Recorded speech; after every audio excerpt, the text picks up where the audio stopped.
Kinerja saham di tengah demonstrasi, 2005 hingga 2025.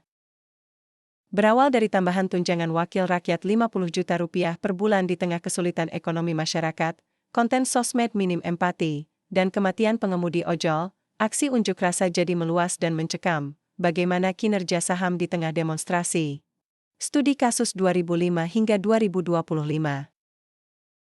Sebagai negara yang menganut asas demokrasi, unjuk rasa itu hal yang normal dan diperbolehkan menurut hukum. Tidak mungkin ada kebijakan pemerintah yang akan buat senang semua pihak, yang penting demo berjalan damai dan tidak anarkis, apalagi mengarah ke sara dan penjarahan.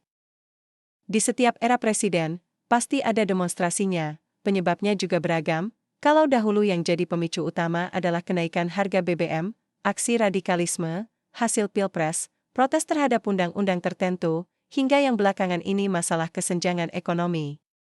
Seberapa jauh dampak ke saham? Berdasarkan data IHSG 20 tahun terakhir sebagai berikut. 2005 hingga 2014 merupakan masa pemerintahan SBY. Berdasarkan penelusuran ChatGPT, demo besar berskala nasional itu lebih banyak disebabkan kebijakan harga BBM naik. Di era Pak SBY, di awal-awal adanya cuma BBM premium saja, baru belakangan dibagi jadi premium dan Pertamax. Kenaikan harga BBM merupakan kebijakan yang sensitif, harga tidak naik, Pertamina tekor dan subsidi jebol, harga naik, inflasi naik tinggi, bensin langka ditambah demo besar. Bagaimana dengan kinerja IHSG? Pasca demo memang ada penurunan, tapi bukan disebabkan aksi demo, lebih ke faktor eksternal seperti krisis subprime mortgage 2008, kebijakan suku bunga, inflasi, harga komoditas, atau kinerja laporan keuangan.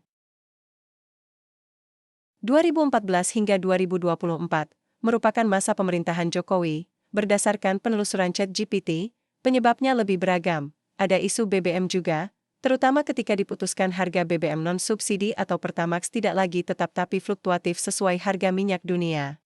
Aksi demo nomor cantik berjilid-jilid yang dipicu ucapan Gubernur Jakarta, Pilpres Jilid 2 Jokowi versus Prabowo, demo Omnibus Law, demo oleh tenaga kesehatan dan masa jabatan kepala desa, hingga demo syarat Wapres.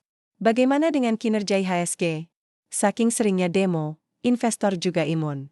Pergerakan saham pada masa Jokowi, terutama setelah pandemi, dipengaruhi tren investor asing yang lebih memilih perusahaan teknologi, di mana Indonesia tidak ada, harga komoditas tinggi waktu perang Rusia-Ukraina sehingga membuat Indonesia menarik, tapi begitu harga turun jadi berkurang. Sektor perbankan, terutama 4 bank besar mencatatkan pertumbuhan laba yang signifikan di era Jokowi sehingga menjadi pendorong pertumbuhan. Tapi karena preferensi dana asing lebih ke saham teknologi,